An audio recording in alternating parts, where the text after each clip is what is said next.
Hello, this here is Joseph Mark and welcome back to Reminders, and I am here to remind you that your life is great and it's going to stay that way. And we are talking about the 20 principles of being, and we are on number 14. And number 14 is I can have the happiness that I want. And happiness is a little bit different than fun. Happiness is actually fun and pleasure mingled in varying degrees. It's also a satisfaction of the deepest desire. So when you are satisfied in life, when you have satisfaction, that brings uncontentment. And when you have contentment, that brings unhappiness. Now, fun is an event, and it's kind of a short span. Something that you did that was fun. It's an event that you can remember and say, wow, that was a lot of fun. But happiness is a state of being. It is a state that you are always in. And sometimes our happiness can get challenged. And that's when we have to overcome challenges in life and say, well, regardless of the challenges that are before me, I'm not going to change my being. I'm not going to change who I am. And I am going to live in happiness and contentment in life. And when we just make up our mind that no matter what comes against us, we're going to be happy, your life can really change for the better. Now, some people are happy until something makes them unhappy. And they have a real hard time getting happy again, because what happens is they think all the time upon that event. But I am here to tell you, you really don't have to be that way.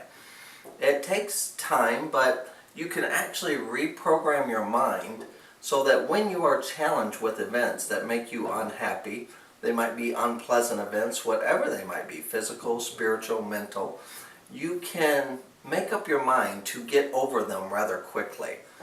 And to just say, well, yeah, I have to accept that happens in life sometimes, but I'm not going to ponder on it and keep pondering on it and thinking about it all the time. We have to let things go in life, and we have to say, well, I'm not happy with that event, but it's not going to affect my overall happiness. I will have to move on and get over things.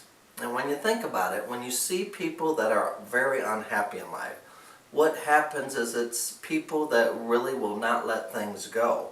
And they just want to keep dwelling on those events that made them unhappy. And you can see people that are unhappy, and then you can see people that are happy. And when you see people that are unhappy, sometimes you can talk with them and they'll say, yeah, you know, this happened to me in life. Well, things happen in life. I mean, we can't control every aspect of life, but we can control our being and how we deal with those things, and deciding in our mind to let those events go and to be happy. Now, a person that's in total happiness all the time, that's actually considered a state of bliss in your being. And a state of bliss is being happy for no other reason than being in existence and being yourself. And when you can live in bliss, that is really the greatest form of happiness. It's not events, it's not people, it's not anything that makes you happy, but you are actually happy on the inside, just being you and being in existence. And when you have that kind of happiness, you've reached really a state of enlightenment, which is actually a wonderful place to be. Okay, so work on your happiness. If you're not happy about things in life, do your best to change them. You can change them, but really happiness is a state of mind. You can change the way you think on things, and you can reprogram yourself to think in a better way so that you can be a happier person. And this here is Joseph Mark reminding you that life is great and it's going to stay that way. Stay beautiful. Till next time.